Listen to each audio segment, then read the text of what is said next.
एक real life घटना बता रहा हूँ जिसके कारण मेरे एक नोन पर्सन को बहुत ज़्यादा परेशानी हुई। स्टॉक मार्केट में तो आपको पता है कई तरीके से छोटे मोटे से लेके बड़े बड़े स्कैम तक होते रहते हैं, लेकिन आप खुद उनसे बच सकते हैं। बट यहाँ पे स्कैम नहीं हुआ, यहाँ पे परेशानी हो गई। और परेशानी इसलिए हुई क्योंकि ये जो मेरे नोन पर्सन है, इन्होंने थोड़ी सी वहाँ पे आलसपन दिखाया, थोड़ी सी समझदारी नहीं दिखाई, और जिस कारण उन्हें भुगतना पड़ा। और कितने लंबे समय तक उनका पैसा सिस्टम के अंदर फंसा रहा, और बाद में पैसा मिल गया, लेकिन बहुत ज़्यादा परेशानी हुई, बहुत ज़्यादा दौड़ना पड़ा बैंक के पास और ब्रोकर के पास। फिर जाके बहुत ज़्यादा फॉलोअप करने के बाद इनको इनके अकाउंट में पैसा मिला है। वह कुछ ऐसा, बहुत सारे लोग क्या करते हैं, जो लोग एसआईपी करते हैं उनका तो सही रहता है सब कुछ, लेकिन लमसम इन्वेस्टमेंट करने वाले में दिक्कत क्या होती है कि मान लो 10 साल के लिए मैंने लमसम कर दिया, और उसके बीच में किसी भी रीजन से, बहुत सारे 50 रीजन हो सकते हैं जिसके कारण मैं अपना बैंक अकाउंट चेंज करता हूं, या जो मैं पुराना बैंक अकाउंट यूज करता हूं उसको बंद कर देता हूं और नया बैंक अकाउंट यूज करने लगता हूं। अब बाकी सब चीजें तो हो जाती है, लेकिन लोग अपना म्यूचुअल फंड इन्वेस्टमेंट या फिर जो उनका ट्रेडिंग अकाउंट है उसके साथ बैंक अकाउंट को लिंक करना भूल जाते हैं। बैंक अकाउंट अगर आपने चेंज किया है, अगर आप पहले वाले अकाउंट को यूज नहीं करते, वो डॉर्मेंट हो गया आपका, या फिर आपने उसको क्लोज करा दिया और आप नया बैंक अकाउंट यूज कर रहे हो, तो म्यूचुअल फंड में या ट्रेडिंग अकाउंट में हर जगह पे आपको अपना बैंक अकाउंट चेंज कर लेना चाहिए।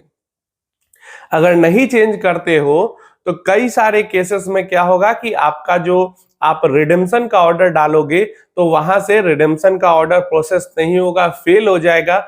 लेकिन कई सारे केसेस में क्या होता है कि रिडेम्पशन का जो ऑर्डर है वो प्रोसेस हो जाता है, सक्सेसफुल हो जाता है, लेकिन पैसा ब्रोकर के अकाउंट से, मतलब म्यूचुअल फंड के अकाउंट से कट जाएगा, या अगर ट्रेडिंग अकाउंट है तो ब्रोकर के अकाउंट से कट जाएगा।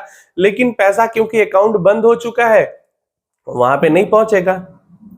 कई सारे केसेस में तुरंत ही वो पैसा रिवर्स हो जाता है, लेकिन कई सारे केसेस में, जैसा अभी एक केस हुआ, वो पैसा फंसा रह गया, वहां पे कहीं पे बीच में फंस गया। और इसके बाद बहुत बार बैंक के पास दौड़ना पड़ा। बैंक तो सीधा कह देगी कि हमने अकाउंट बंद कर रखा है, हमारे पास तो आपने अकाउंट बंद करा दिया।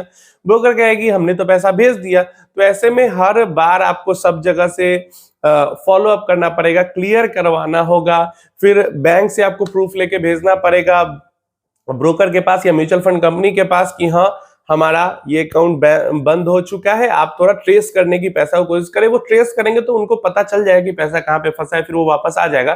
लेकिन इसमें बहुत ज्यादा परेशानी होती है। और ये जब बैंक का अकाउंट आप क्लोज कर चुके हैं तब, और सिर्फ आपने अगर अकाउंट यूज करना छोड़ा है और दूसरा अकाउंट आप यूज करते हो अभी, लेकिन आपका म्यूचुअल फंड कनेक्टेड है या ट्रेडिंग अकाउंट कनेक्टेड है पुराने अकाउंट से, और वो अकाउंट डॉर्मेंट हो चुका है, तो पैसा उसी अकाउंट में आपका आ जाएगा। जो चार्जेस वगैरह होंगी, इतने टाइम की बची हुई जो चार्जेस होंगी उस पैसे से कट जाएगा, प्लस आपको अकाउंट को रीएक्टिवेट कराना पड़ेगा उस पैसे को निकालने के लिए। तो ये फ्यूचर में परेशानी, क्योंकि रियल लाइफ मेरे पास एग्जांपल आया इसलिए मैंने सोचा आप लोगों को ही बता दूं। फ्यूचर में आपको परेशानी ना हो इसलिए हमेशा ध्यान रखें, जब भी आप अपने पुराने बैंक अकाउंट को यूज करना छोड़ते हो, तो या फिर उसको क्लोज कराते हो या फिर यूज करना छोड़ देते हो, नए अकाउंट में शिफ्ट हो जाते हो, तो आपका, आप ग्रो के थ्रू इन्वेस्ट कर रहे हो, आप जीरोधा के थ्रू इन्वेस्ट कर रहे हो, आप जहां से भी इन्वेस्ट कर रहे हो, अपना बैंक अकाउंट चेंज कर ले। जीरोधा में तो सिर्फ अकाउंट में, यही जीरोधा के एप्लीकेशन में हम बैंक अकाउंट चेंज करते हैं। तो हर म्यूचुअल फंड के साथ, जितने भी म्यूचुअल फंड के अंदर इन्वेस्टमेंट मैंने किया हुआ है, सब के साथ बैंक अकाउंट खुद चेंज हो जाता है। बाकी जिस ऐप को आप इस्तेमाल करते हो उस ऐप के कस्टमर केयर से बात करके पूछ सकते हो, या फिर उसके जो क्वेश्चन आंसर एफएक्यू होता है उसमें आप देख सकते हो। जो जीरोधा के साथ होता है वो मैंने बता दिया। ये बहुत ही इंपॉर्टेंट स्टेप है, इसको बिल्कुल मिस मत करना, नहीं तो महीने 2 महीने तक आपके पैसे इधर उधर सिस्टम में फंसे रहेंगे, और अपने ही पैसे को अपने पास लाने के लिए आपको बहुत ज्यादा दौड़ भाग मेहनत करना पड़ेगा। उम्मीद है इन्फॉर्मेशन हेल्पफुल होगी। कोई क्वेश्चन या क्वेरी है तो नीचे कमेंट बॉक्स में पूछ लेना।